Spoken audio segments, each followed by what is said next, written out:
நாளைக்கு 2023 IPL action துபாயில் நடக்க போகுது. ஸோ மிச்சில் ஸ்டார்க்காக ஆர்சிபி அணி 18,50,00,000 ஒதுக்கியிருக்காங்களாம். அப்படி ஒதுக்கின ஆர்சிபியோடைய கதை கோவிந்தா தான். என்ன ப்ரோ சொல்கிறீங்க, ஸ்டார்க்குக்கு எப்படி ஆர்சிபி இவ்வளோ தொகை ஒதுக்குனாங்க?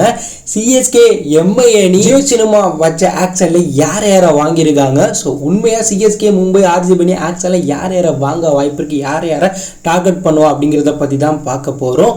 2024 ஐபிஎல் ஆக்ஷன் நாளைக்கு இந்திய நேரப்படி 1 மணிக்கு துபாயில் நடக்க போகுது. இதுக்காக தற்போது அனைத்து அணிகளும் தயாராகிட்டு இருக்காங்க.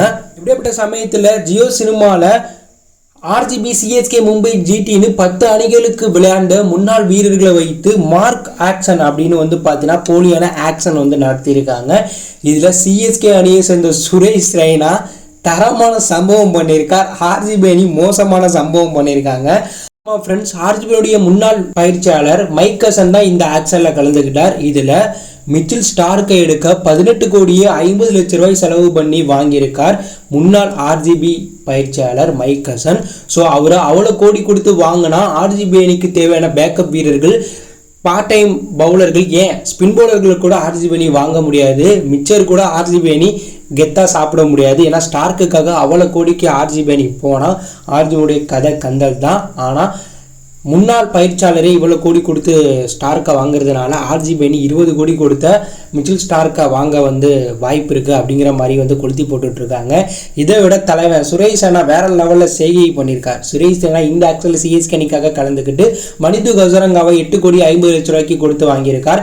ட்ரெவிஸ் கெட்டை 7,50,00,000 கொடுத்து வாங்கியிருக்கார். ஹசல்வுட்டை 6,50,00,000 கொடுத்து வாங்கியிருக்கார். உமேஷ் யாதவன் 4 கோடி ரூபாய் கொடுத்து சுரேஷ் ரெய்னா வாங்கியிருக்கார். இந்த 4 வீரரை சிஎஸ்கே அணி இந்த உண்மையான ஆக்ஷனில் வாங்கினாலே 2024 சிஎஸ்கே அணி கோப்பையை வெற்றி பெறும். ஏன்னா அந்தளவுக்கு தரமான பிளேயரை சுரேஷ் ரெய்னா தரமான ரேட்டில் வாங்கியிருக்கார். ஸோ இதே போல் சிஎஸ்கே ஆக்ஷனில் முக்கியமான இந்த வீரர்களை வாங்கணும்னு சிஎஸ்கே ரசிகர்கள் சொல்லிட்டு இருக்காங்க. எம்எஸ் தோனியை விட ஆக்ஷனில் சுரேஷ் ரெய்னா வேற லெவலில் ஸ்கெட்ச் போட்டு தரமான வீரரை தூக்கியிருக்கார் அப்படிங்கிற மாதிரி சுரேஷ் ரெய்னாவுடைய இந்த பிக்கை ரசிகர்கள் வைரலாக்கிட்டு இருக்காங்க. இந்த ஆக்ஷன்லேயே பார்த்தீங்கன்னா பேட் கமிங்ஸ் 17,50,00,000 கொடுத்து எஸ்ஆர்ஹெச் வாங்கியிருக்காங்க. ஹரிப்ரூக்கு 9,50,00,000 கொடுத்து குஜராத் அணியும், ட்ரெவிஸ் கெட்டை சிஎஸ்கே 7,50,00,000 கொடுத்து வாங்கியிருக்காங்க. ரச்சின் ரவீந்திராவை 7 கோடி ரூபாய் கொடுத்து பஞ்சாப்பும், அஜ்மலுல்லா உமர்ஜாயை டெல்லி அணி 5 கோடி ரூபாய் கொடுத்து வாங்கியிருக்காங்க.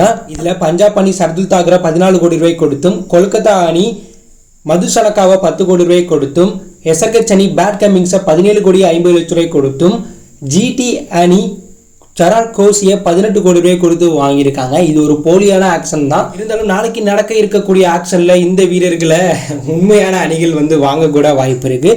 ஸோ அடுத்ததாக ஆர்சிபி, மும்பை, சிஎஸ்கேனுடைய ஆக்ஷன் ஸ்ட்ராட்டஜியை பார்த்துருவோம். ஸோ முதல்ல ஆர்சிபியினுடைய ஆக்ஷன் ஸ்ட்ராட்டஜி என்ன, யாரை டார்கெட் பண்ண வாய்ப்பு இருக்குது அப்படிங்கிறத பார்ப்போம்.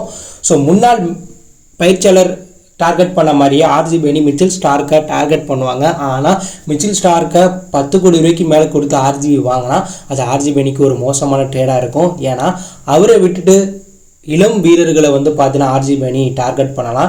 ஏன்னா மதுசனக்கா, செரால் கோசி போன்ற இன்னும் பல ஃபாஸ்ட் பவுலர்கள் பார்த்தீங்கன்னா ஸ்டார்க்கை விட தற்போது சூப்பரான ஃபார்மில் இருக்காங்க. அவங்களெல்லாம் ஒரு 6-8 கோடி ரூபாய்க்குள்ளே வாங்கிட்டு ஸ்பின் பவுலரை ஆர்சிபி அணி கண்டிப்பாக ஒரு 5 கோடி ரூபாய் கொடுத்து வாங்கணும். அதே போல் இந்தியன் ஃபாஸ்ட் பவுலரை பார்த்தீங்கன்னா கண்டிப்பாக ஆர்சிபி அணி வாங்கணும். அந்த வகையில் ஆகாஷ் சிங் பார்த்தீங்கன்னா ஆர்சிபி அணிக்கு ஒரு நல்ல மூவாக இருக்கும். ஸோ அவரையும் ஆர்சிபி அணி வாங்கினா நல்லாயிருக்கும். ஸோ ஆர்சிபி அணியை பொறுத்தளவில் இந்த 23 கோடி ரூபாயை தரமான foreign fast bowler, Indian fast bowler, Indian spin bowler, வெளிநாட்டு ஸ்பின் பவுலர்னு 4 முக்கிய வீரர்களை ஒரு 5-6 கோடி ரூபாய் கொடுத்து வாங்கினா அது ஒரு நல்ல மூவ் ஆர்சிபி அணிக்கு இருக்கும். ஒருவேளை ஸ்டார்க்குக்கு மட்டும் 18 கோடி ரூபாய் கொடுத்தா ஆர்சிபியோடைய கதை கந்தல் தான்.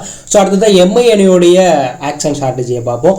எம்ஐ அணியை பொறுத்தளவில் மதுசனக்கா, சரால் கோசி போன்ற வீரர்களுக்கு டார்கெட் வைப்பாங்க. அதே போல் பேட் கமிங்ஸ், சர்துல் தாக்கூர் போன்ற வீரரையும் வாங்க நினைப்பாங்க. ஏன்னா கண்டிப்பாக எம்ஐ அணிக்கு ஒரு ஃபாரின் ஃபாஸ்ட் பவுலர் தேவை. அந்த வகையில் ஒரு 8 கோடி ரூபாயிலிருந்து 10 கோடி ரூபாய் வரையும் செலவு பண்ணி ஒரு ஃபாரின் ஃபாஸ்ட் பவுலரை தட்டி தூக்கிடுவாங்க. அதே போல் ஹரிப்ரூக்கை எம்ஐ அணி வாங்க ட்ரை பண்ண வாய்ப்பு இருக்குது. உமேஷ் யாதவ், ஹர்ஷர் பட்டேல் போன்ற வீரர்களையும் எம்ஐ அணி வாங்க வாய்ப்பு இருக்குது. ரச்சின் ரவீந்திராவையும் எம்ஐ அணி பார்த்தீங்கன்னா வாங்க வாய்ப்பு இருக்குது. ஹசரங்காக்கும் எம்ஐ அணி போவாங்க. ஸோ இவங்கெல்லாம் ஒரு 8 கோடி ரூபாய்க்குள்ளே கிடச்சா கண்டிப்பாக எம்ஐ அணி இவங்களெல்லாம் வாங்க வாய்ப்பு இருக்குது. ஸோ எம்ஐ அணியுடைய ஆக்ஷன் ஸ்ட்ராட்டஜியை பொறுத்தளவில் ஒரு தரமான ஃபாரின் ஃபாஸ்ட் பவுலரை வாங்கிடணும். ஒரு 10 கோடி ரூபாய்க்குள்ள. அதுக்கப்புறம் ஒரு வெளிநாட்டு ஆல்ரவுண்டர் கொண்ட ஸ்பின் பவுலர் ஹசரங்கா, ரசீந்த் ரவீந்திரா போன்ற ஒரு வீரரை வாங்கணும். அதே போல் பேக்கப் வீரர்களையும் மும்பை அணி வாங்க வேண்டிய இடத்துல இருக்காங்க. அடுத்ததாக சிஎஸ்கேனுடைய ஆக்ஷன் ஸ்ட்ராட்டஜி யார் யாரை டார்கெட் பண்ணுவாங்க அப்படிங்கிறத பார்ப்போம். சிஎஸ்கே அணிக்கு தற்போது தரமான ஒரு ஃபாரின் ஃபாஸ்ட் பவுலர் தேவை. ஸோ அந்த வகையில் சரான் கோசிக்கு கண்டிப்பாக போவாங்க, மதுசனக்காவுக்கு போவாங்க.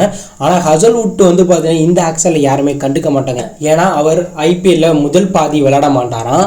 ஸோ சுரேஷ் ரெய்னா வந்து அவரை வந்து ஆக்ஷனில் எடுத்தார். அதுக்கு அவர் என்ன சொன்னார்னா, அவர் பாதி போட்டி விளையாண்டாலே சிஎஸ்கேக்கு போதுங்க, அந்த மேட்ச் அவர் ஜெயிச்சு கொடுத்துருவார், சிஎஸ்கே ஃப்ளேயாக போயிடும், அவர் எடுத்துட்டாங்கன்னா சிஎஸ்கே ஃப்ளேயாக போயிடும் அப்படிங்கிற மாதிரி கான்ஃபிடண்டோட பேசியிருக்கார். அதெல்லாம் சிஎஸ்கே அணி கண்டிப்பாக ஹசல்வுட்டுக்கு போவாங்க. ஸோ 53க்கு பேக்கப் வீரராக மணிஷ் பாண்டே, ஷாருக் கான், அருண் நாயர், ரியான் பராக் போன்ற இந்தியன் மிடில் ஆர்டர் பேட்ஸ்மேன்கள் இருக்காங்க. இவங்களில் யாரையாச்சும் ஒரு ஆளை கண்டிப்பாக சிஎஸ்கே வாங்கி அவங்கள வந்து க்ரோ பண்ணிடுவாங்க. ஸோ இதுதான் சிஎஸ்கேனுடைய ஸ்ட்ராட்டஜியாக இருக்கும். சிஎஸ்கேனை பொறுத்தவரையில் ஒரு தரமான ஃபாரின் ஃபாஸ்ட் பாலரை வாங்கணும். இந்தியன் ஆல்ரவுண்டர் நல்ல தொகைக்கு கிடைச்சா வாங்குவாங்க, ஷர்துல் தாகர், அசர் பட்டேல் போன்ற வீரர்கள். அப்படி இல்லைனா இந்தியன் மிடில் ஆர்டர் பேட்ஸ்மேனை வாங்கிட்டு பேக்கப் வீரர்களாக வாங்கிடுவாங்க. சிஎஸ்கே அணி பர்ஸில் காசு இருந்தால் கம்மியான தொகைக்கு ரசீந்த் ரவீந்திரா, ஹசரங்கா போன்ற வீரர்கள் கிடைச்சா அவங்களையும் சிஎஸ்கே அணி போட்டி போட்டு வாங்க வாய்ப்பு இருக்குது. என்னையை பொறுத்தவரையில் சரால் கோசிக்கு கண்டிப்பாக சிஎஸ்கே அணி 10 கோடி ரூபாய்க்கு மேலே போவாங்க, ஷர்துல் தாகருக்கும் போவாங்க, ஹசல்வுட்டுக்கும் போவாங்க.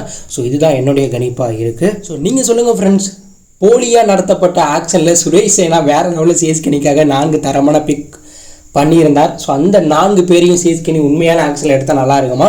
ஆர்சிபி அணி போலியான ஆக்ஷன்லேயே மிச்சில் ஸ்டார்க்கு 18 கோடி ரூபாய் ஒதுக்கியிருக்காங்க. ஸோ உண்மையான ஆக்ஷனில் மிச்சில் ஸ்டார்க்கு ஆர்சிபி எவ்வளோ தொகை ஒதுக்குவாங்க? ஸோ ஆர்சிபி அணி யார் யார் ஆக்ஷனில் எடுத்தால் நல்லாயிருக்கும், மும்பை அணி யார் யார் ஆக்ஷனில் எடுத்தால் நல்லா இருக்கும்? ஸோ 2024 ஆக்ஷனுக்காக எவ்வளோ வெயிட் பண்ணுறீங்க அப்படி ஒரு கருத்தை கமெண்ட்டில் லீவ் பண்ணுங்கள். தேங்க்யூ ஃபார் வாட்சிங்.